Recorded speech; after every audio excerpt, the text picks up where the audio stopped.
You're looking at the virtual control room for tonight's Democratic National Convention inside the Wisconsin Center in Milwaukee. No crowds, but speakers, including Senator Bernie Sanders, former First Lady Michelle Obama, and Republican Governor John Kasich will take the stage tonight to launch this most unusual convention. Joining us now, CBS News political correspondent Ed O'Keefe. Ed, thank you for joining us. We are certainly in a pandemic. Many people are concerned about voting in person, and now the post office has become the center of controversy in many ways, really becoming a political punching bag. It sure is. And look, the Postal Service has been struggling with mail volume declining really for more than 10 years. And so a lot of the changes that are underway actually were going on even before the Trump administration.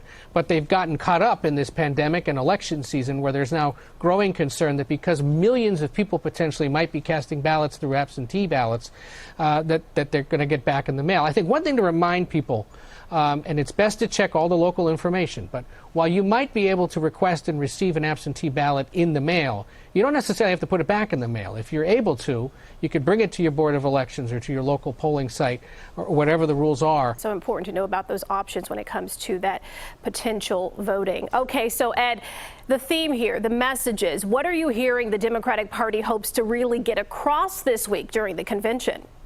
Well, they're calling tonight, for example, We the People, the idea being that people are coming together behind Joe Biden and Kamala Harris. Democrats have to be mindful of a few things. Our new CBS News Battleground Tracker poll found, for example, that there is waning enthusiasm among Democrats. Republicans are more enthusiastic about voting this fall than Democrats and independents. So they're hoping that something that is said or done this week over the 4 nights can help motivate people. The other thing is that in our poll, Democrats actually say they'd like to hear more about what Joe Biden and Kamala Harris would actually do if they win the White House, not necessarily the attacks that are better known, certainly to Democrats right now, as to why the president doesn't deserve to be reelected. And Ed, lastly here, I want to get your take on sort of an unusual balance. Wisconsin, certainly a key battleground state in this election.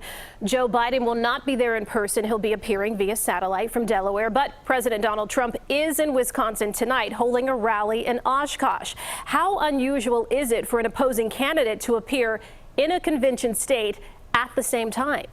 Yeah, that is an interesting move by the president's campaign. They remain convinced, Republicans do, that they can win the state of Wisconsin and potentially also win this neighboring state of Minnesota. So he's visiting both of those Midwestern states today. Democrats had picked Milwaukee precisely for that reason. They know they need to win back the Badger State this fall. So Milwaukee beat out Houston and Miami to host this convention. A lot of Democrats scratched their head and said, why do we want to go to Wisconsin?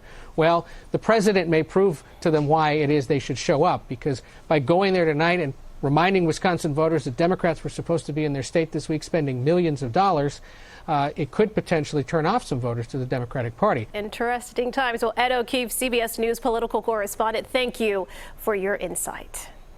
And later tonight, Mayor Lori Lightfoot will join Vice President Joe Biden, the president of the NAACP, and others for a virtual discussion on racial justice in America. You can see part of that on our CBS 2 News at 10.